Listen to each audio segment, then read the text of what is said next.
দর্শক, এবার কুয়েত থেকে ঈদুল আজহা উদযাপনের খবর জানাতে যুক্ত হচ্ছেন সহকর্মী আলামিন রানা।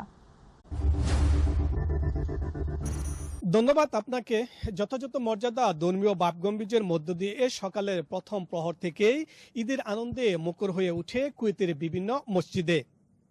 বিশ্বের বিভিন্ন দেশের মুসলমানদের সঙ্গে প্রবাসী বাংলাদেশিরাও ছুটে আসেন ঈদুল আজহার নামাজে অংশ নিতে।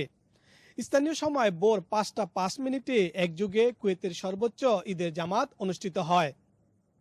আপনাকে একটি বিষয় জানিয়ে রাখি, কুয়েতে ঈদুল আজহার নামাজ এবার যে সমস্ত মসজিদে নিয়মিত জুমার নামাজ আদায় হতো সেসব মসজিদে ঈদের জামাত অনুষ্ঠিত হয়েছে। খোলা মাঠ বা উন্মুক্ত ঈদগাহে কোথাও জামাত অনুষ্ঠিত হয়নি। প্রতি বছরের মতো এবারও প্রায় 12টি মসজিদে বাংলা খুতবা সহ নামাজ পড়ার সুযোগ পান বাংলাদেশিরা। সেসব স্থানে বাংলাদেশি প্রবাসীদের অসংখ্য সমাগম দেখা যায়। নামাজ শেষে একে অন্যের সাথে কোলাকুলি করে শুভেচ্ছা বিনিময় করেন। তারপর আল্লাহর নৈকট্য লাভের উদ্দেশ্যে যারা কুরবানি দিবেন তারা চলে যান কুয়েত সরকার ঘোষিত নির্ধারিত স্থানে। প্রায় 3 লাখ প্রবাসী বাংলাদেশিদের কর্মস্থান কুয়েতে।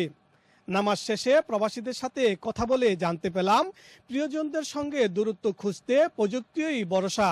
ভিডিও কলের মাধ্যমে দেশে থাকা পরিবার পরিজনের সাথে ঈদের আনন্দ ভাগাভাগি করেন প্রবাসীরা। ভিন্ন সংস্কৃতি আর পরিবেশে থাকলেও ঈদের চেতনায় গড়ে ওঠে এক অনন্য মাতৃত্বের বন্ধন। দেশ এবং পৃথিবীর প্রতিটি মানুষ যেন সুখ, শান্তি ও নিরাপত্তার সাথে বসবাস করতে পারে, এটাই প্রত্যাশা কুয়েত প্রবাসীদের। এই ছিল আমার কাছে কুয়েত থেকে ঈদ উদযাপনের সর্বশেষ খবর। আলামিন, আপনাকে ধন্যবাদ।